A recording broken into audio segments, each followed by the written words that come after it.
السلام علیکم ورحمۃ اللہ وبرکاتہ ان الحمد للہ والصلاۃ والسلام علی رسول اللہ وعلی آلہ وصحبہ ومن والا اما بعد۔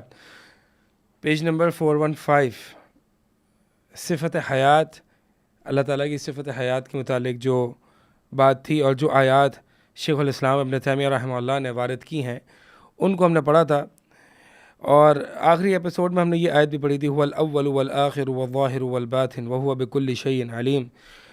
تو اللہ تعالیٰ کا جو اول ہے، جو صفت اولیت والآخریت، اور اللہ تعالیٰ کا جو نام ظاہر اور باطن، اس پہ بھی کچھ گفتگو پچھلے ایپیسوڈ میں ہوئی تھی۔ وَهُوَ بِكُلِّ شَيْءٍ علیم، یہاں سے مصنف رحمہ اللہ یہ آیت اور اگلی جو 3-4 آیات ہیں اس میں مصنف رحمہ اللہ نے جو آیت پیش کی ہیں اس کا مقصد اللہ تعالیٰ کی صفت علم کو ثابت کرنا ہے۔ تو وَهُوَ بِكُلِّ شَيْءٍ علیم، یہ سورہ حدید کی آیت نمبر 3 ہے، وَهُوَ بِكُلِّ شَيْءٍ علیم، اللہ تعالیٰ ہر چیز کو بہت زیادہ خوب جاننے والا ہے۔ علیم، اللہ تعالیٰ یہ فعیل کے وزن پہ ہے، فعیل یعنی یہ فعیل جو ہے وہ مبالغے کا وزن، ویسے اسم علم یعلم کا جو اسم فاعل ہے وہ عالم کے وزن پر آتا ہے، عالم اگر فعیل کے وزن پر آ جائے تو یہ علیم ہو جاتا ہے، اور یہ جو فعیل ہے یہ مبالغے کا صیغہ ہے۔ مبالغے کا صیغہ مطلب یہ ہے کہ اس میں صفت کمال کے ساتھ اور بہت زیادہ مبالغے کے ساتھ پائی جائے۔ تو صفت علم جو ہے، ہم آیات پڑھ لیتے ہیں پھر انشاءاللہ اللہ تعالیٰ کی صفت علم کے بارے میں بات کرتے ہیں۔ اگلی آیت مصنف رحمہ اللہ جو لائے ہیں، وَقَوْلُهُ سُبْحَانَهُ وَتَعَالَى، آیت نمبر 2 ہے سورہ تحریم کی، وَهُوَ الْعَلِيمُ الْحَكِيمُ، وَهُوَ الْعَلِيمُ الْحَكِيمُ، اللہ تعالیٰ علیم ہے اور حکیم ہے۔ یہ حکیم جو ہے اس میں 2 معنی ممکن ہے، یعنی یہ حکیم جو ہے یا تو اس میں 2 صفات بیسیکلی ہیں۔ ایک تو صفت حکم، یعنی اللہ تعالیٰ کا، اللہ تعالیٰ حکم فیصلہ کرتا ہے، حکم چلاتا ہے، اللہ ہی کا حکم نافذ ہوتا ہے، یہ صفت بھی ہے، یعنی صفت حاکمیت۔ اور اسی طرح حکیم جو ہے وہ ذو الحکمہ، یعنی حکمت والا، یہ بھی معنی ہو سکتا ہے۔ تو حکیم میں دونوں معنی ہے، حکمت والا اور اپنے حکم کو نافذ کرنے والا۔ البتہ جو بعض اہل علم ذکر کرتے ہیں کہ الحکیم میں جو ہے وہ محکم کا معنی بھی ہے، محکم بے معنی متقن، یعنی کسی چیز کو مضبوط، اور اتقان یعنی مضبوط کر دینا اور اس کو احسن انداز میں انجام دینا یا مضبوط کر دینا۔ تو اللہ تعالیٰ کی صفت احکام، یا اللہ تعالیٰ محکم تو ہے، لیکن بعض اہل علم فرماتے ہیں کہ اللہ تعالیٰ کی جو صفت احکام ہے وہ حکیم سے ثابت نہیں ہو رہی، کیونکہ حکیم جو ہے یہ حکیم فعیل کے وزن پر ہے، اور یہ ثلاثی مجرد کے فعل سے ہے، جیسے کہ حکمہ یحکمو، حکمہ یحکمو سے ہے، اور یہ ثلاثی مجرد ہے۔ اور جو احکام ہے یہ باب افعال ہے، ثلاثی مزید ہے، ثلاثی مزید فی، احکمہ یحکمو کے وزن پر ہے۔ تو حکیم جو ہے، حکیم میں احکمہ یحکمو سے نہیں آتا بلکہ حکمہ یحکمو سے آتا ہے، اور حکمہ یحکمو میں حکم نافذ کرنے کا معنی بھی آتا ہے، حکم فیصلہ کرنے کا معنی بھی آتا ہے، اور حکمت یعنی ذو الحکمہ کا معنی بھی آتا ہے۔ تو اللہ تعالیٰ کی صفت احکام ہے، یعنی اتقان، اللہ تعالیٰ متقن ہے، محکم ہے، لیکن یہ جو اللہ تعالیٰ کی صفت احکام ہے یہ حکیم سے ثابت نہیں ہو رہی۔ اور اللہ تعالیٰ کی عموماً جب صفات 2 یا 2 سے زیادہ آئیں تو اس میں تیسرا معنی بھی پیدا ہوتا ہے، یعنی اللہ تعالیٰ کی یہاں پہ صفت آئی وَهُوَ الْعَلِيمُ الْحَكِيمُ، اللہ تعالیٰ علیم بھی ہے، خوب جاننے والا بھی، اور حکیم بھی ہے، یعنی حکمت والا اور حکم نافذ کرنے والا بھی ہے۔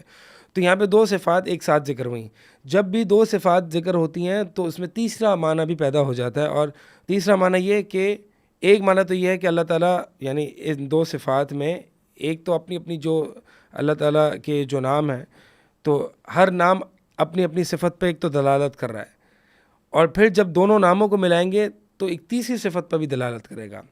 تو اللہ تعالیٰ علیم ہے، خوب جاننے والا ہے، اللہ تعالیٰ کی صفت علم ثابت ہو رہی ہے۔ اسی طرح اللہ تعالیٰ حکیم ہے، اس سے اللہ تعالیٰ کی صفت حاکمیت اور صفت حکمت دونوں ثابت ہو رہی ہیں، اور جب دونوں کو ملائیں گے تو ایک یہ بھی بات ثابت ہوتی ہے کہ اللہ تعالیٰ علیم ہے، ساتھ ساتھ حکیم بھی ہے۔ یعنی اللہ تعالیٰ حکیم کیا ہوتا ہے یا حکمت کیا ہوتی ہے؟ حکمت یہ ہوتی ہے کہ وضع الشیء فی محلہ، کہ کسی چیز کو اس کے لائق مقام پر رکھنا۔ تو بہت سے لوگ ہوتے ہیں جن کے پاس علم ہوتا ہے لیکن وہ علم کو اپنی صحیح مقام پر نہیں رکھتے، یا علم کا اظہار صحیح اپنے صحیح مقام پر نہیں کرتے. یعنی علیم تو ہوتے ہیں، علم تو ہوتا ہے لیکن حکمت نہیں ہوتی. تو اللہ تعالیٰ علیم بھی ہے اور حکیم بھی ہے. یعنی اللہ تعالیٰ خوب جاننے والا ہے، اس کے پاس ہر شے کا، ہر چیز کا علم ہے. اس کے ساتھ ساتھ اس کو یہ بھی پتہ ہے کہ علم کا لائق مقام کہاں ہے. ٹھیک ہے، تو اس سے ایک یہ یعنی یہ تیسرا معنی بھی پیدا ہو رہا ہے. آگے جو سورہ تحریم کی آیت نمبر 3 یہاں پہ ذکر ہے العلیم الخبیر. العلیم الخبیر، یہاں پہ بھی صفت علم کو ثابت کرنا مقصد ہے. اور یہ جو خبیر ہے، یہ خبیر خبرہ سے ہے. خبرہ یعنی اس کو کہتے ہیں کہ تفصیلی علم رکھنے والا، باریک بینیاں جاننے والا، باریک اور دقیق علم رکھنے والا، ہر شے کو جاننے والا تفصیلاً. اس سے یعنی صفت اللہ تعالیٰ جو خبیر ہے، اس سے جو ہے وہ ان فلاسفہ کا رد ہوتا ہے جو فلاسفہ کہتے ہیں کہ اللہ تعالیٰ کو علم کلی ہے، علم جزئی نہیں ہے. علم کلی اور علم جزئی کیا ہوتا ہے؟ علم کلی یعنی یہ ان کی اپنی ایک اصطلاحات ہیں. یعنی کل جو ان کے یہاں جو کلی ہوتی ہے وہ صرف ذہن میں ہوتا ہے مخاطب کے، یعنی یا متکلم کے ذہن میں ہوتا ہے، یا یہ صرف اذہان میں پایا جاتا ہے، یہ خارج میں حقیقت میں نہیں پایا جاتا. تو بہرحال یہ کچھ فلسفی اصطلاحات ہیں. مقصد یہاں پہ یہ ہے کہ فلاسفہ کہتے ہیں کہ اللہ تعالیٰ کو کلیات کا علم ہے، جزئیات کا نہیں. اور میں نے آپ کو بتایا کہ جزئیات جو ہے نا، یہ جو کائنات میں ہم دیکھتے ہیں، جو حقیقت میں جزئیات ہی پائی جاتی ہیں. مثال کے طور پر انسان، یہ ایک کیٹیگری ہے، یہ کلی کیٹیگری اس کو کہلاتے ہیں. یہ انسان کا ریالٹی میں وجود نہیں ہے، بلکہ ریالٹی میں کس کا وجود ہے؟ علی کا وجود ہے، احمد کا وجود ہے، بکر کا وجود ہے، حنین کا وجود ہے. یہ ایک ایک جو شخص موجود ہے نا، اس کا وجود ہے ریالٹی میں. لیکن انسان ایز اے کیٹیگری انسان موجود نہیں ہے. تو انسان ایز اے کیٹیگری یہ کہا جاتا ہے کہ یہ انسان جو یعنی یہ انسان کلی ہے، اور انسان کے اندر جو کہ احمد ہے، بکر ہے، زید ہے، یہ جزئیات ہیں. تو یہ جزئیات ریالٹی میں موجود ہوتی ہیں، کلیات موجود نہیں ہوتی. تو یہ فلاسفہ کہتے ہیں کہ اللہ تعالیٰ کو کلیات کا علم ہے، جزئیات کا علم نہیں ہے. اللہ تعالیٰ نے یہاں پہ صفت یعنی یہ جو اللہ تعالیٰ کا نام ہے الخبیر، اسی طرح اللطیف، یہ وہ صفات ہیں جس میں اللہ تعالیٰ کے باریک بینی اور دقیق چیزوں کو جاننے کا ایک صفت ہے، یہ ثابت ہوتی ہے. تو اللہ تعالیٰ کلیات کو بھی جاننے والا اور جزئیات کو بھی جاننے والا. اور کلیات جو ہوتی ہیں وہ صرف ذہن میں ہوتی ہیں. ٹھیک ہے، حقیقت میں جو خارج میں پائی جاتی ہیں وہ جزئیات ہی ہوتی ہیں، جیسے کہ میں نے آپ کو مثال سے سمجھایا.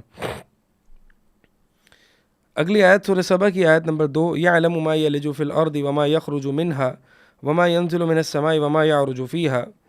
جانتا ہے اللہ تعالیٰ جو کچھ زمین میں داخل ہوتی ہے اور جو کچھ زمین سے نکلتی ہے. زمین میں جو داخل ہوتی ہے، مثال کے طور پر جو بھی کچھ انسان بیج بوتا ہے اندر، اور جو بھی حشرات، کیڑے مکوڑے، جانور جو زمین کے اندر جاتے ہیں، اللہ تعالیٰ ان تمام چیزوں کو جانتا ہے. وما یخرج منها، اللہ تعالیٰ وہ بھی جانتا ہے جو زمین سے نکلتی ہے. مثال کے طور پر نباتات، مختلف قسم کے فروٹس یا ویجیٹیبلز، یہ ساری جو چیزیں زمین کے اندر سے نکلتی ہے، اللہ تعالیٰ یہ ساری چیزیں جانتا ہے. اور بھی جو خزانے زمین کے اندر سے نکلتے ہیں، آئل ہے، جو بھی مائننگ ہوتی ہے. وما ينزل من السماء، اور اللہ تعالیٰ یہ بھی جانتا ہے کہ جو آسمان سے نازل ہوتا ہے بارش میں سے یا ملائکہ میں سے جو آسمان سے اترتے ہیں. وما يعرج فيها، اللہ تعالیٰ یہ بھی جانتا ہے جو آسمان کی طرف چڑھتے ہیں اعمال میں سے، ملائکہ میں سے. تو ایک طریقے سے دیکھیں یہاں پہ اللہ تعالیٰ کے تفصیلی علم کا ثبوت ہے، جیسے کہ اللہ تعالیٰ کے نام خبیر میں اللہ کے تفصیلی علم کا ثبوت ہے، یعنی جزوی علم کا ثبوت ہے. ایک اور جگہ قرآن میں آتا ہے کہ کوئی پتہ بھی نہیں گرتا، جیسے کہ ہم آگے پڑھیں گے. اگلی آیت ہے کہ کوئی پتہ بھی نہیں گرتا مگر اللہ کے علم میں ہوتا ہے. تو اللہ تعالیٰ کو ہر جزئی چیز کا علم ہے. یہ فلاسفہ کا غلط اور کفری عقیدہ ہے کہ اللہ تعالیٰ کو صرف کلیات کا علم ہے، جزئیات کا علم نہیں ہے. کلیات یعنی کیٹیگریز یا جنس یا یونیورسل، اور جو جزئیات یعنی اسپیسیفک چیزیں جو اس کے انڈر لائے کرتی ہیں. تو یہ اللہ تعالیٰ کے تفصیلی علم کا ثبوت ہے. اللہ تعالیٰ تفصیلی علم کا ثبوت ہے کہ اللہ تعالیٰ ہر چیز، یعنی اللہ تعالیٰ ان اللہ بکل شیء علیم، اس سے اللہ تعالیٰ کی تفصیلی علم کا ویسے ہی ثابت ہو رہا ہے. اسی طرح اللہ تعالیٰ کا نام خبیر، اس سے اللہ تعالیٰ کا تفصیلی علم ویسے ہی ثابت ہو رہا ہے. لیکن اللہ تعالیٰ نے مزید اس میں تاکید کی، اور اللہ تعالیٰ نے ایک ایک چیز کا، جو زمین میں داخل ہوتا ہے، جو زمین سے نکلتا ہے، جو آسمان سے نازل ہوتا ہے، جو آسمان میں چڑھتا ہے، جو آسمان میں داخل ہوتا ہے، اللہ تعالیٰ کو تمام چیزوں کا علم ہے. اسی طرح اگلی آیت بھی اللہ تعالیٰ کے تفصیلی علم کا ثبوت ہے. وَعِندَهُ مَفَاتِحُ الْغَيْبِ لَا يَعْلَمُهَا إِلَّا هُوَ، اللہ کے پاس غیب کی چابیاں ہیں. مفاتیح بمعنی خزائن بھی ہو سکتا ہے، اور مفاتیح بمعنی جو ہے وہ طرق و وسائل بھی ہو سکتا ہے، چابیاں بھی ہو سکتا ہے. تو اللہ تعالیٰ کے پاس غیب کے خزانے ہیں، یہ بھی معنی کیا مفسرین نے. بعض مفسرین نے یہ بھی معنی کیا کہ اللہ تعالیٰ کے پاس غیب کے وسائل اور راستے ہیں، یعنی کہ وہی چابیوں کے معنی میں. کیونکہ چابی جو ہوتا ہے، چابی جو ہوتی ہے وہ کسی چیز کا وسیلہ ہوتی ہے. چابی جب کھولتے ہیں تو اصل چیز کی طرف آپ داخل ہوتے ہیں، چابی سے جب آپ لاک کھولتے ہیں. تو گویا کہ اللہ تعالیٰ کے پاس غیب کی چابیاں ہیں، ٹھیک ہے. اور یہ غیب کی چابیاں لا یعلمها الا هو، اللہ کے علاوہ کوئی نہیں جانتا. اب آپ تصور کریں کہ جب غیب کی چابیاں اللہ کے علاوہ کوئی نہیں جانتا، تو پھر غیب کوئی جان سکتا ہے کیا؟ جب غیب کی چابیاں کوئی نہیں جانتا تو کیا غیب کوئی جان سکتا ہے؟ یہ ایسے ہی مثال کے طور پر میں کہوں کہ تمہارے پاس تو اس گھر کی چابی بھی نہیں ہے. یعنی اگر کوئی شخص یہ دعویٰ کرتا ہے کہ میرے پاس وہ گھر جو ہے وہ میرا ہے، تو میں اسے کہتا ہوں کہ گھر تو کیا، تمہارے پاس تو گھر کی چابی بھی نہیں ہے. یعنی جب چابی نہیں ہے گھر کی تو گھر ہونا تو دور کی بات ہے. تو مطلب یہ ہے کہ جب یہ چابیاں کیا ہیں؟ 5 ہیں، جو کہ آگے آ رہی ہیں، جیسے کہ حدیث میں بھی ہے.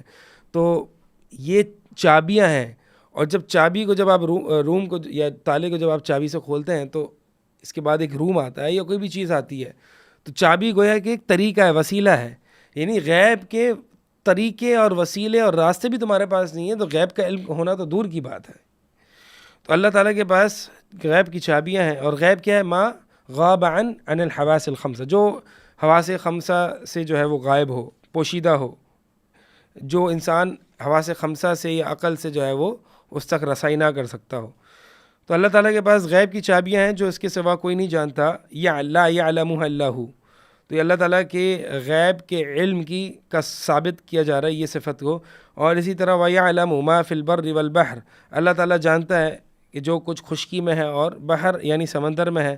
وَمَا تَسْقُطُ مِن وَرَقَةٍ، اور نہیں گرتا کوئی پتے میں سے، إِلَّا يَعْلَمُهَا، مگر یہ کہ اللہ تعالیٰ کے علم میں ہوتا ہے، یعنی اللہ تعالیٰ جانتا ہے. کوئی پتا بھی گرتا ہے، اللہ تعالیٰ کو اتنا باریک علم بھی ہے. کوئی پتا بھی گرتا ہے تو اللہ تعالیٰ کے علم میں ہوتا ہے. وَلَا حَبَّةٍ فِي ظُلُمَاتِ الْأَرْضِ، اور نہ کوئی دانہ زمین کی تاریکیوں میں ہوتا مگر وہ اللہ تعالیٰ کے علم میں ہوتا ہے. مگر إِلَّا فِي کتاب مبین، مگر وہ ایک واضح کتاب میں. یعنی یہ ہے کہ نہ کوئی دانہ رات کی زمین کی تاریکیوں میں، اور نہ کوئی تر، یعنی ولا رطب، نہ کوئی تر، ولا یابس، نہ کوئی خشک، إِلَّا فِي کتاب مبین، مگر وہ ایک واضح کتاب میں ہے. تو اللہ تعالیٰ کا علم دیکھیں، ابھی اللہ تعالیٰ کے علم کو ثابت کیا جا رہا ہے، اور وہ بھی تفصیلی علم. اس میں ان تمام چیزوں میں فلاسفہ کا رد ہے، جو کہ کہتے ہیں کہ اللہ تعالیٰ کو صرف کلیات کا علم ہے. اگلی آیت سورہ فاطر کی ہے، وَمَا تَحْمِلُ مِنْ أُنْثَىٰ وَلَا تَضَعُ إِلَّا بِعِلْمِهِ، کہ نہیں کوئی مادہ حاملہ ہوتی مگر، اور ولا تضع، اور نہ کوئی بچہ جنتی مگر اس کے علم سے. یعنی اللہ تعالیٰ کو ان تمام چیزوں کا علم ہے. یہ ساری چیزیں جو ہیں، یہ ساری آیات جو ہیں وہ اللہ تعالیٰ کی صفت علم کو ثابت کرنے کے لیے ہیں. اور اسی طرح اگلی آیت ہے اگلے پیج پہ، وَقَوْلُهُ تَعَالَى لِتَعْلَمُوا أَنَّ اللَّهَ عَلَىٰ كُلِّ شَيْءٍ قَدِيرٌ، تاکہ تم جان لو کہ بے شک اللہ تعالیٰ ہر چیز پر قادر ہے. وَأَنَّ اللَّهَ قَدْ أَحَاطَ بِكُلِّ شَيْءٍ عِلْمًا، اور بے شک اللہ تعالیٰ ہر چیز کو علم سے گھیر رکھا ہے. اللہ تعالیٰ نے ہر چیز کو علم سے گھیر رکھا ہے. یہ اللہ تعالیٰ کے علم کی مزید وضاحت ہو رہی ہے کہ اللہ تعالیٰ کا علم کیسا ہے. ایسا نہیں جیسے مخلوق کا ہے جو کہ ناقص ہے، بلکہ اللہ تعالیٰ کا علم کامل کا ہے. کیسا کمال کا ہے کہ کوئی پتہ نہیں کرتا مگر اس کے علم میں ہوتا ہے. اور وہ حاملہ کو جانتا ہے کہ جو اس کے پیٹ میں ہے، اور بچہ نہیں جانتی کوئی عورت، وہ اس کے علم میں ہے. اسی طرح اللہ تعالیٰ ہر چیز کا احاطہ اللہ تعالیٰ نے کے علم نے کیا ہوا ہے. یہ اللہ تعالیٰ کے علم کے کمال کے مزید وضاحت جو ہے وہ بیان کی جا رہی ہے. تو یہاں تک جو ہے وہ اللہ تعالیٰ کی صفت علم کا ثبوت ہے. اللہ تعالیٰ علیم ہے، یہ اللہ تعالیٰ کا نام ہے. علیم میں دلالت مطابقت جو ہے وہ اللہ تعالیٰ کی ذات اور اللہ تعالیٰ کی صفت علم. دلالت التزام جو ہے وہ کیا ہے کہ جو علیم ہوتا ہے اس کا ارادہ بھی ہوتا ہے, اور جو علیم ہوتا ہے وہ حاکم بھی ہوتا ہے. تو اور جو علیم ہوتا ہے وہ سمیع بھی ہوتا ہے, بصیر بھی ہوتا ہے. تو دلالت التزام کیا ہوتا ہے کہ ایسے الفاظ جو ان معانی پر دلالت کریں جو اصل الفاظ کی وضع میں نہ پائے جاتے ہوں. تو اللہ تعالیٰ علیم ہے, اس سے اللہ تعالیٰ سمیع بھی ہے, اس سے اللہ تعالیٰ کی صفت سمع, صفت بصر, اللہ تعالیٰ کی صفت ارادہ, صفت مشیت, یہ تمام صفات ثابت ہو رہی ہیں. کس طرح سے؟ من حیث دلالت الالتزام, اللہ تعالیٰ کی دلالت اللزوم, کہ اللہ تعالیٰ کی یہ جو صفات ثابت ہو رہی ہیں وہ لزومی طور پر یا التزامی طور پر ثابت ہو رہی ہیں.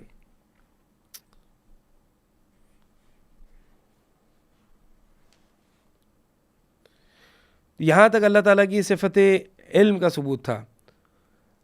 اب معتزلہ ایک گروہ ہے جہمیہ, جہم بن صفوان جس کے بانی ہیں. جہم بن صفوان, یہ جو جہمیہ گروہ ہے یہ اللہ تعالیٰ کے اسماء کا بھی انکار کرتا ہے اور اللہ تعالیٰ کی صفات کا بھی انکار کرتا ہے. وجوہات وہی ہیں ساری جو ہم پہلے آپ کے سامنے ذکر کر کے آئے ہیں کہ اللہ تعالیٰ کا نام ثابت کرنے سے یا اللہ تعالیٰ کے اسماء, اللہ تعالیٰ کی صفات ثابت کرنے سے مخلوق کے ساتھ تشبیہ لازم آئے گی, یا ترکیب لازم آئے گی اور ترکیب سے محتاجگی لازم آئے گی, یا اللہ تعالیٰ کی ان صفات کو ثابت کرنے سے حدوث لازم آئے گا, اور حدوث تو مخلوق کا خاصہ ہے, خالق کا خاصہ نہیں ہے. تو یہ وہ ساری چیزیں ہیں. یعنی مقصد یہ ہے کہ ان کے ذہن میں یہ باتیں ہیں کہ اللہ تعالیٰ کی صفات کو ثابت کرنے سے اللہ تعالیٰ میں نقص ثابت آئے گا, اللہ تعالیٰ میں حدوث ثابت آئے گا, اللہ تعالیٰ میں ترکیب ثابت آئے گی, اللہ تعالیٰ میں جسم ثابت آئے گا, اللہ تعالیٰ مخلوق کے مشابہ ہو جائے گا. حالانکہ انہوں نے اللہ تعالیٰ کی قدر نہیں کی, اللہ تعالیٰ کو سمجھا, اللہ تعالیٰ کی ان صفات کو ہی نہیں سمجھا جیسے کہ سمجھنے کا حق تھا. جیسا کہ میں نے پہلے بھی بتایا, ان کا جواب ایسے دیا جا سکتا ہے جیسے کہ تم اللہ تعالیٰ کی ذات کو مانتے ہو. کیسے؟ جیسے کہ اس کی شان کے لائق ہے. کیا ایسے مانتے ہو تم کہ جو مخلوق کی ذات ہے, کیا اللہ تعالیٰ کی ذات ماننے سے مخلوق سے تشبیہ لازم آتی ہے؟ نہیں. تو پھر اسی طرح اللہ تعالیٰ کی صفات کو کیوں نہیں مانتے؟ اسی طرح معتزلہ جو ہیں, معتزلہ اللہ تعالیٰ کے اسماء کو مانتے ہیں یعنی ناموں کو, لیکن اللہ تعالیٰ ان ناموں میں جو صفات پائی جاتی ہیں ان صفات کو نہیں مانتے. کیوں؟ وجہ یہی ہے کہ صفات کو ماننے سے تشبیہ لازم آتی ہے مخلوق کے ساتھ. پھر ہے اشاعرہ جو ہے وہ اللہ تعالیٰ کی 7 صفات کو مانتے ہیں اور باقی صفات کو نہیں مانتے ہیں. اچھا, 7 کو مانتے ہیں وہ صفات جو کہ عقل سے ثابت ہوتی ہیں, باقیوں کو کیوں نہیں مانتے؟ باقیوں کو اس لیے مانتے کیونکہ ان باقی صفات کو ماننے سے بھی اللہ تعالیٰ کی نعوذ باللہ مخلوق کے ساتھ تشبیہ لازم آتی ہے. پھر ماتوریدیہ وہ 8 صفات کو مانتے ہیں, باقیوں کو کیوں نہیں مانتے؟ باقی کو اس لیے نہیں مانتے کیونکہ مخلوق سے تشبیہ لازم آتی ہے, حدوث لازم آتا ہے. مثال کے طور پر صفات فعلیہ جو ہیں اللہ تعالیٰ کی, نزول, استواء, مجی, اتیان یعنی آنا جانا, نزول, یہ اللہ تعالیٰ کی. اسی طرح صفت محبت جیسے کہ آگے ہم پڑھیں گے, محبت, صفت غضب اور صفت سخط یا سخت. تو یہ جو صفات ہیں یعنی اللہ تعالیٰ کا ناراض ہونا, اللہ تعالیٰ کا محبت کرنا, یہ جو ہیں اللہ تعالیٰ کی وہ صفات ہیں جو اشاعرہ نہیں مانتے اور ماتوریدیہ بھی نہیں مانتے. اچھا کیوں نہیں؟ لیکن اشاعرہ اللہ تعالیٰ کی صفت سمع کو مانتے ہیں, اللہ تعالیٰ کی صفت بصر کو مانتے ہیں, صفت حیات کو مانتے ہیں, صفت ارادہ کو مانتے ہیں. تو پھر صفت محبہ کو کیوں نہیں مانتے؟ صفت علم کو بھی مانتے ہیں اشاعرہ. تو یہ کیا ہے کہ اللہ تعالیٰ کی 7 صفات کو مانا, باقیوں کو انکار کر دیا, 8 کو مانا, باقیوں کا انکار کر دیا. آپ دیکھیں میں نے 4 گروہ آپ کے سامنے ذکر کیا, جہمیہ, معتزلہ, اشاعرہ اور ماتوریدیہ. یہ اشاعرہ اور ماتوریدیہ یہ جو سب کانٹیننٹ میں دیوبندی جو پائے جاتے ہیں, دیوبندی عقائد میں اشعری اور ماتوریدی ہوتے ہیں. تو ہمارے ہاں سب کانٹیننٹ میں بھی اشاعرہ اور ماتوریدیہ پائے جاتے ہیں, اور دیگر ممالک میں بھی اشاعرہ ماتوریدیہ پائے جاتے ہیں. اور جو اثری ہوتے ہیں یعنی یہ جو ہم عقیدہ پڑھ رہے ہیں یہ اثری یا سلفی عقیدہ ہے, ٹھیک ہے. اشعری, تو یہ میں نے آپ کے سامنے 4 نام گنوائے. ان چاروں ناموں کو متکلمین کہا جاتا ہے یا اہل الکلام کہا جاتا ہے, جو کہ علم کلام پڑھنے والے ہوتے ہیں. اب سوال یہ کہ علم کلام کیا ہوتا ہے, کہ جو یہ متکلمین پڑھتے ہیں. علم کلام اصل میں دیکھیں شروع میں یہ جو فلاسفرز آئے تھے, ٹھیک ہے, فلاسفرز جو تھے وہ انہوں نے ایرسٹوٹیلین فلاسفی کو یا ارسطوئی فلسفے کو انٹرنلائز کر لیا تھا, اس کے مطابق اپنا نظریہ قائم کر لیا تھا, اور پھر قرآن اور حدیث کو فلسفے کے مطابق بنانے کی کوشش کی, یا قرآن اور حدیث کی جو اصطلاحات تھی اس کو فلسفے میں ڈھالنے کی کوشش کی. ٹھیک ہے, مثال کے طور پر فلسفے کی ایک اصطلاح ہے عقول عشرہ, ان کا ایک بڑا کانسیپٹ ہے. تو اب وہ جو عقول ہیں, یعنی یہ مانتے ہیں کہ یہ جو کائنات جو رونما ہوئی اور کائنات جو آئی, ان کے پیچھے یہ 10 عقول عشرہ ہیں اور یہ ساری چیزیں. تو اب جب انہوں نے قرآن میں پڑھا اور حدیث میں سنا کہ ملائکہ بھی کوئی ایک مخلوق ہیں, تو جو فلاسفہ نے عقول جن کو عقول کا نام دیا تھا, اب یہ جو مسلمان فلاسفہ تھے انہوں نے ملائکہ کو عقول کہہ دیا کہ یہ جو عقول ہم جو فلسفے میں پڑھتے تھے یہ اصل میں ملائکہ ہے. تو بات بتانے کا یہ مقصد ہے کہ انہوں نے یونانی فلسفے کو قرآن اور حدیث کا روپ دینے کی کوشش کی, یا یونانی فلسفے کی اصطلاحات اور قرآن حدیث کی اصطلاحات میں ایک طریقے سے توافق پیدا کرنے کی کوشش کی. تو ہوا یہ کہ متکلمین آئے, اور متکلمین کے مختلف جو ہیں وہ لیول سے میں نے آپ کو بتایا کہ بلکہ جہمیہ کو جو ہے وہ بہت سے علماء نے مسلمان امت کے فرقوں میں کنسیڈر ہی نہیں کیا ہے. وہ فرقے جو کہ 73 فرقے ہوں گے جو نبی علیہ السلام کی حدیث میں آتا ہے, بلکہ جہمیہ کی جو ہے وہ تکفیر کی بعض علماء نے, اور کہا ہے کہ یہ تو مسلمان کے فرقوں یعنی مسلمان کی جماعت میں یہ لا ہی نہیں کرتے کہ ہم اس کو مسلمان کا فرقہ کہیں. بہرحال علی کل حال مقصد بتلانے کا یہ ہے کہ یہ جو میں نے آپ کے سامنے نام لیے, اور بھی ہیں, کلابیہ بھی ہیں اور بھی ہیں.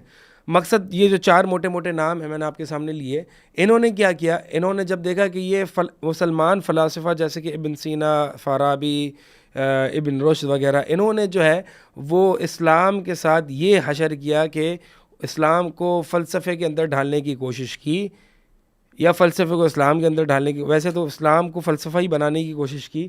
تو جب متکلمین نے یہ دیکھا تو اپنی سمجھ اور استطاعت اور عقل کے مطابق انہوں نے فلاسفہ پر رد کرنا شروع کر دیا کہ فلاسفہ تم غلط کر رہے ہو, اور فلاسفہ سے رد کرتے کرتے وہ فلاسفہ سے obsessed ہو گئے, مرعوب ہو گئے. اب ہوا یہ کہ وہ فلاسفہ کا رد کرنے لگے فلسفی نظریات کو اپنا کر ہی, یعنی انہوں نے کیا کیا, رد الباطل بالباطل, انہوں نے باطل کا رد باطل کے ذریعے کیا. ٹھیک ہے, انہوں نے فلسفے کا رد فلسفے کے ذریعے کیا, جیسے کہ امام غزالی جنہوں نے آخر میں رجوع کر لیا تھا وہ اشاعرہ میں سے تھے, اور انہوں نے جو ہے وہ تحافظ فلاسفہ لکھی فلاسفہ کے رد میں. ابن رشد جو کہ فلسفی تھے, انہوں نے امام غزالی پر رد کیا تحافظ, یعنی تحافظ کہتے ہیں انکوہرنس آف دا فلاسفرز, یعنی فلسفے میں جو تضاد اور ان میں جو مس میچ پایا جاتا ہے, ان کی باتوں میں جو کانٹرڈکشنز ہیں. تو مقصد یہ ہے کہ یہ متکلمین اور فلاسفہ کے درمیان یہ کشمکش چلتی رہی, لیکن اہل السنہ جب آئے تو انہوں نے دیکھا کہ یار یہ متکلمین فلاسفہ پر رد تو کر رہے ہیں لیکن غلط طریقے سے رد کر رہے ہیں. ایک بت کو گرا رہے ہیں تو دوسرا بت کھڑا کر رہے ہیں. اور مثال کے طور پر انہوں نے جب اللہ تعالیٰ کی اسماء و صفات, جیسے کہ اشاعرہ ہیں, انہوں نے اللہ تعالیٰ کی انہوں نے بھی عقلی طریقے سے ہی اللہ تعالیٰ کی اسماء و صفات کو ثابت کیا. حالانکہ یہ بات اہل السنہ والجماعہ کے نزدیک جو ہے وہ مسلم قاعدہ ہے کہ اسماء و صفات کا باب توقیفی ہے. توقیفی سے مطلب یہ ہے کہ جو نام اور جو صفات اللہ تعالیٰ کی قرآن میں یا نبی علیہ السلام کی احادیث میں وارد ہوئی ہیں بس وہیں پر رک جایا جائے گا, اس کے علاوہ عقل سے کوئی اللہ تعالیٰ کا نام ثابت نہیں کیا جائے گا, قیاس آرائیاں یہاں پہ نہیں کی جائے گی. ٹھیک ہے, تو یہ ساری باتیں جو ہے یعنی اللہ تعالیٰ کا نام صرف وہی نام ہوگا جو کہ قرآن اور حدیث سے ثابت ہوگا, اور اللہ تعالیٰ کی صفات بھی صرف وہی ہوں گی جو قرآن اور حدیث سے ثابت ہوں گی. اس میں اپنی محض قیاس آرائیاں یا عقل کے گھوڑے نہیں دوڑائے جائیں گے. لیکن اشاعرہ اور ماتوریدیہ نے یہ عقل کے گھوڑے دوڑانا شروع کیا. کیونکہ وہ فلسفے سے متاثر ہو گئے تھے. فلسفے کا رد انہوں نے فلسفے سے کیا, لیکن فلسفے سے مرعوب ہو کے کیا, تو لہٰذا انہوں نے یعنی یہ سارے فسادات لازم آئے. تو یہ جو اشاعرہ تھے اور ماتوریدیہ, انہوں نے اب دیکھیں یہ جو متکلمین کے یہ جو سارے گروہ ہیں ان میں ایک کامن بات کیا چل رہی ہے. جہمیہ نے کہا کہ ہم اللہ تعالیٰ کے نام بھی نہیں مانتے, ہم اللہ تعالیٰ کی صفات بھی نہیں مانتے. کیوں؟ کیونکہ اللہ تعالیٰ کا نام ماننے میں بھی مخلوق سے اللہ تعالیٰ کی تشبیہ لازم آئے گی. معتزلہ نے کہا نہیں بھائی نام تو ہم مانتے ہیں, صفات نہیں مانتے. کیوں نہیں مانتے؟ کیونکہ صفات ماننے سے اللہ تعالیٰ کی مخلوق سے تشبیہ لازم آئے گی. اشاعرہ نے کہا نہیں ہم صفات مانتے ہیں لیکن 7 صفات کو مانتے ہیں, باقی صفات کو اس لیے نہیں مانتے کیونکہ اللہ تعالیٰ کی ان صفات کو ماننے سے اللہ تعالیٰ کی مخلوق سے تشبیہ لازم آئے گی. ماتوریدی نے کہا نہیں ہم 8 کو مانتے ہیں, ایک اور کو مانتے ہیں, باقی کو نہیں مانتے کیونکہ اللہ تعالیٰ کی مخلوق سے تشبیہ لازم آئے گی. اب ہمارا اہل السنہ ان سے سوال کرتے ہیں بھائی اب جب تم نے ایک یہ دروازہ کھول دیا, یہ دروازہ کھول دیا عقل کا دروازہ, یہ غیب کی چیزیں ہیں, ٹھیک ہے, یہ غیب کی باتیں ہیں. یہاں پہ انسان, کیونکہ غیب کیا ہے, جو انسان اپنی عقل سے اس کا ادراک نہ کر سکے اور حواس خمسہ سے اس کا ادراک نہ کر سکے. تو غیب میں جب انسان عقل, کیونکہ عقل دیکھیں ہر چیز کا ایک دائرہ کار ہوتا ہے. انسان کی جو نظر ہے اس نظر کی ایک حد ہے نا. مثال کے طور پہ یہاں تک دیوار ہے آگے تک, اور میری نظر کی حد یہ دیوار ہے, دیوار کے پار کیا ہو رہا ہے میں نہیں دیکھ سکتا. تو اسی طرح عقل کی بھی حد ہے, اور وہ عقل کی جو حد ہے وہ عالم مشاہدات یعنی دا ورلڈ آف آبزرویشنز تک محدود ہے. غیبیات یا ان سین ورلڈ میں عقل نہیں پہنچ سکتی. تو ان تمام متکلمین کے گروہوں نے اللہ تعالیٰ کے اسماء صفات میں عقل کے گھوڑے دوڑائے. تو اسی لیے یہ سب آپس میں ایک دوسرے کا رد کرنا شروع ہو گئے. اشاعرہ معتزلہ کا کر رہے ہیں, معتزلہ فلاسفہ کا کر رہے ہیں, فلاسفہ اشاعرہ کا کر رہے ہیں, ماتوریدی اشاعرہ کا کر رہے ہیں, اشاعرہ ماتوریدیہ کا کر رہے ہیں. کیوں؟ کیونکہ اب کوئی ایک لائن نہیں ڈرا ہوئی کہ بھائی کون سی صفات تمہاری عقل میں آ رہی ہے, کون سی نہیں آ رہی. جو صفات اشاعرہ کی عقل میں آ رہی ہے وہ ماتوریدیہ کی عقل میں نہیں آ رہی. جو نام معتزلہ کی عقل میں آ رہے ہیں وہ جہمیہ کی عقل میں نہیں آ رہے. جو صفات معتزلہ کی عقل میں نہیں آ رہی وہ اشاعرہ کی عقل میں آ رہی ہیں. تو اس کا مطلب یہ یا تو یہ عقل ان کی الگ الگ ہے, اور واقعی ایسا ہے کہ یہ یہاں پہ کوئی ڈیفینٹ عقل کا یا انٹلیکچوئل کلیم نہیں کیا جا سکتا کیونکہ یہ ان سین ورلڈ ہے, ٹھیک ہے. تو اسی لیے یہ آپس میں اتنی کانٹرڈکشنز میں ہے. اب ہر کوئی یہی دعویٰ کر رہا ہے کہ بھائی یہ ڈیفینٹ عقل اللہ تعالیٰ کی ان صفات کو ثابت کر رہی ہے, ان کو نہیں کر رہی. دوسرا گروہ آ کے کہہ رہے ہیں نہیں بھائی ہماری عقل تو یہ کہہ رہی. تو اب ہر کوئی عقل کا دعویٰ کر رہا ہے کہ اس کی بات کو مانے. تو اسی لیے اہل السنہ والجماعہ کہتے ہیں کہ بھائی آپس میں جو یہ تمہارا جو کشمکش چل رہی ہے اور جو عقلی گھوڑے دوڑائے ہوئے, اللہ تعالیٰ کی وحی ہے, اللہ تعالیٰ کا نام ہے, اللہ تعالیٰ کی ذات ہے. لہٰذا خاموش رہو جہاں پہ شریعت خاموش ہو گئی. جو شریعت نے ثابت کر دی ہے نام اور اللہ تعالیٰ کی صفات اس کو لے لو, جہاں جو شریعت نے ثابت نہیں کیا وہاں پر رک جاؤ. یہ ساری قیاس آرائیاں کرنا جو ہے وہ درست نہیں ہے. تو یہ کچھ ایک بیسک سی باتیں تھیں جو آپ کے سامنے کرنا ضروری تھی تاکہ ہم ان اختلافات کو مزید آگے سمجھ سکیں. تو اللہ تعالیٰ کی صفت علم جو ہے, صفت علم کا انکار معتزلہ نے کیا. اللہ تعالیٰ کا نام جو کہ علیم ہے اس کا انکار جہمیہ نے کیا. لیکن اشاعرہ اور ماتوریدیہ اللہ تعالیٰ کی صفت علم کو ثابت کیا. کیوں؟ اشاعرہ اور ماتوریدیہ نے اس لیے کیا کیونکہ ان کی عقل میں آ رہی تھی کہ اللہ تعالیٰ کی صفت علم. تو ہم اشاعرہ اور ماتوریدیہ کو کہتے ہیں کہ بھائی جیسے کہ اللہ تعالیٰ کی صفت علم کو تسلیم کرنے سے اللہ تعالیٰ کی مخلوق کے ساتھ تشبیہ لازم نہیں آتی, ایسے ہی اللہ تعالیٰ کی محبت, صفت محبت کو تسلیم کرنے سے اللہ تعالیٰ کی مخلوق سے تشبیہ لازم نہیں آتی. تو پھر تم اللہ تعالیٰ کی صفت علم کو مانتے ہو اور صفت محبت کی تعویل کر دیتے ہو. تو ایسا کیوں کرتے ہو؟ یعنی وہ کون سی لائن ہے, وہ کون سا سٹینڈرڈ اور معیار ہے کہ کس صفت کو ماننا ہے کس صفت کو نہیں ماننا. تو شریعت جو کہ معصوم ہے, نبی علیہ الصلوۃ والسلام جو کہ سلام علی المرسلین, اللہ تعالیٰ نے سلامتی بھیجی ہوئی ہے ان پہ. ما ینطق عن الہویٰ ان هو الا وحی یوحیٰ, کہ جو وحی کے مطابق ہی بولتے تھے, اپنی خواہشات کے مطابق نہیں بولتے تھے. ان معصوم کے اقوال کو کیوں نہ لیا جائے اور یہ فلاسفہ اور جتنے متکلمین ہیں ان کے اقوال کو چھوڑ دیا جائے, ایک طرف دے مارا جائے وحی کے مقابلے میں. تو معتزلہ کہتے ہیں کہ نہیں, اللہ تعالیٰ کی صفت علم کو ماننے سے بھی تشبیہ لازم آئے گی. جہمیہ کہتے ہیں نہیں, اللہ تعالیٰ کے نام علیم کو ماننے سے بھی اللہ تعالیٰ لوگوں سے مخلوق سے تشبیہ لازم آئے گی. ہم سب کو جواب دیتے ہیں, اشاعرہ کو جواب دیتے ہیں کہ اللہ تعالیٰ کی محبت, اللہ تعالیٰ کی صفت علم کو ماننے سے جیسے کہ تشبیہ لازم نہیں آتی, ایسے ہی اللہ تعالیٰ کی صفت محبت, صفت غضب کو ماننے سے بھی تشبیہ لازم نہیں آتی. معتزلہ کو جواب دیتے ہیں کہ بھائی جیسے کہ اللہ تعالیٰ کا نام علیم ماننے سے کیونکہ اللہ بھی علیم ہے، مخلوق بھی علیم ہے. اللہ تعالیٰ کو علیم ماننے سے اللہ تعالیٰ کی مخلوق سے تشبیہ لازم نہیں آتی، تو ایسے ہی اللہ تعالیٰ کی صفت علم کو ماننے سے تشبیہ لازم نہیں آتی. جہمیہ کو ہم کہتے ہیں کہ جیسے کہ اللہ تعالیٰ کے وجود کو ماننے سے اللہ کے بھی وجود ہے، مخلوق کا بھی وجود ہے، تو اللہ تعالیٰ کے وجود کو ماننے سے جیسے کہ مخلوق سے تشبیہ لازم نہیں آتی، ایسے ہی اللہ تعالیٰ کے نام علیم ماننے سے بھی مخلوق سے تشبیہ لازم نہیں آتی. تو کوئی معیار، کوئی سٹینڈرڈ نہیں ہے. جہمیہ نے یہ دروازہ کھولا اور اس میں ہر گروہ متکلمین کے اپنی اپنی عقل کے مطابق جو ہے وہ داخل ہوا. تو یہ اللہ تعالیٰ کی صفت علم کے متعلق، اور عموماً کچھ اصول باتیں ہوئی ہیں جو آپ ہر تمام صفات پر جو ہے وہ یہ اپلائی کر سکتے ہیں. باقی انشاءاللہ میں صرف اگلی جو بھی صفات آئیں گی، جو کہ آگے صفات فعلیہ بھی آئیں گی، یہ صفات ذاتی ہیں. اللہ تعالیٰ کی صفات اللہ تعالیٰ کی ذات کے ساتھ قائم ہے، یعنی اللہ تعالیٰ یہ جو علم ہے اللہ تعالیٰ کی ذات کے ساتھ قائم ہے. اسی طرح صفت بصر اور صفت بصر، صفت سمع، یہ صفات ذاتیہ میں سے ہیں لازمہ، جو کہ اللہ تعالیٰ کے ساتھ قائم ہے، قائم بالذات، اللہ تعالیٰ کی ذات کے ساتھ قائم ہے.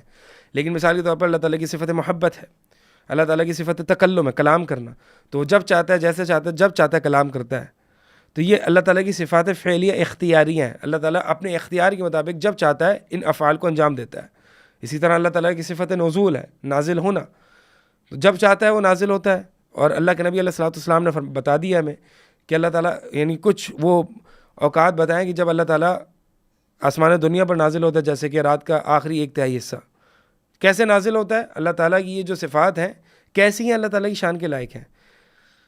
صفات کا ادراک، صفات کی کیفیت تبھی معلوم ہو سکتی ہے جب ذات کی کیفیت پتہ ہو.